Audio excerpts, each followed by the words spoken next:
All right, viewers, these are live visuals coming in from of US President Donald Trump in Zurich as we build up to that key address by the US President at the World Economic Forum in Davos. In just about half an hour from now, we expect him to deliver his opening remarks. Now, as the World Economic Forum in Davos unfolds amid escalating US and EU tensions, we have seen a growing unity from European leaders in opposing President Trump's renewed push to acquire Greenland.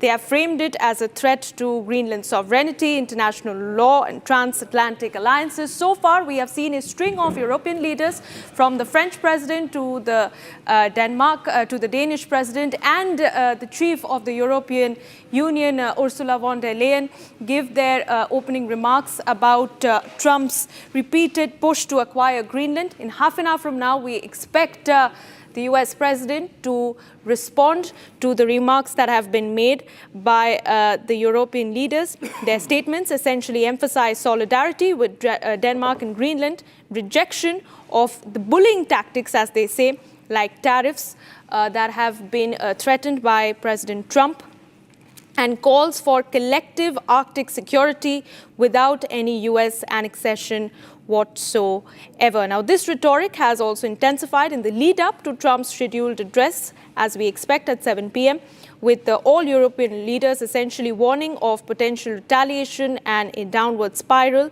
in relations between the West and the European Union. And to give you more details about what Trump has said so far, ladies and gentlemen, in the aftermath of Maduro's capture, Trump essentially went on to publicly state that the annexation of Greenland was important for the national security of the United States of America. And in response to that, European leaders have come together in a defiant stance against what they call bullies and a shift towards a world without rules. As we stay with those live pictures, stay with those live pictures, viewers, this moment I'd like to bring in my senior executive editor, my colleague Abhishek Kapoor, who will give us more details about what to expect at Davos. Well, what to expect, Oyana? I think what we should expect is whether Donald Trump, the US president, is going to declare war on Greenland, war on Denmark, and hence war on Europe, and hence war on NATO. That's what we should be expecting. Nothing less, nothing more. Whether Donald Trump, in his address from Davos, is going to read the riot act to Europe and double down, as they say, on his claims to Greenland. Remember what he has said, there is no going back. He has, just before he started for Davos in Switzerland from Washington, D.C., Joint Base Andrews, although of course it was not without glitches, without physical and geopolitical glitches, so to say, ahead of his trip. There was some electrical issue with Air Force One, because of which it had to fly back to Joint Base Andrews and then again flew off. Now we are seeing him arriving just in time for his 7 p.m. address, 7 p.m. Indian Standard Time. That's going to be about 2:30 p.m. Davos time. He has already arrived. We are getting these pictures. He would be there, serenaded by the WEF President Borje Brende, and he's going to be making an address. Remember, this is the build-up has been nothing short of a war of words, so to say, between European leadership and the United States. We have seen European leaders finally get some spine, and we will get voices over the next 1 hour before Trump starts speaking. It could be about 7:15 p.m., if not 7 p.m., because remember, he's running a little behind schedule.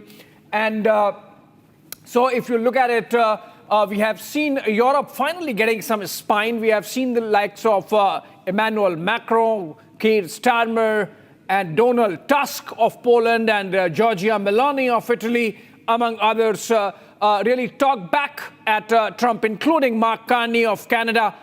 If not directly at Trump, they have been talking back at United States. If not talking back, they have been at least showing some semblance of self-respect in terms of deterring or trying to deter United States with words, if nothing else. Not just words, in fact, if you look at it, build up to the Davos was so the European countries, 8 countries sending a military expedition, all of 50 soldiers, just a platoon strength or 2 platoons, but still making a statement of sorts there by sending those soldiers to nuke in Greenland on a military expedition.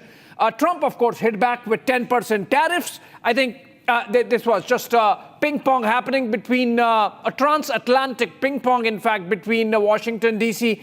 and Brussels. And Trump has threatened that those tariffs can go up to 25% beginning June if another round of military misadventures. Yes, 2 platoons is misadventure for Trump, coming as it does from Europeans, but the Europeans, they are showing some spine. Some chutzpah there, really, if you look at the words that have come in from all these leaders ahead of Trump's address, which is happening. Davos, of course, has turned into a sort of a more effective than United Nations, perhaps, or more consequential than United Nations, perhaps, in terms of setting the agenda of the world. Because apart from the world political leaders, you also have world's corporate leaders coming in and participating on equal footing with the world leaders there in Davos of Switzerland as part of the World Economic Forum. We have seen Mark Carney of Canada really take on Trump. We have seen Emmanuel Macron of France in very clear terms take on Trump. We have seen Donald Tusk of Poland take on Trump from the same platform, and it would be interesting to see whether the American president really responds to all of them, or whether he really doubles down as he has been doing on social media posts. Remember, saying something on Truth Social is one thing. These are pictures of Donald Trump in that long coat coming in, walking from his Air Force One chopper to the waiting contingent, and the beast, of course, there arriving in advance. And from here, he would be heading straight to the venue where this summit is taking place, and the dialogue that Trump is going to have, whether it's an address or a conversation, we'll know in a bit. But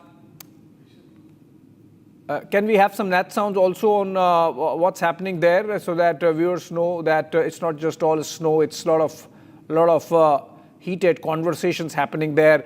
We also had Ursula von der Leyen, the EU chief, effectively pushing back against the kind of push and shove we have seen from the Trump administration on the issue of Greenland, saying that Greenland is for the Greenlanders to decide where they stand.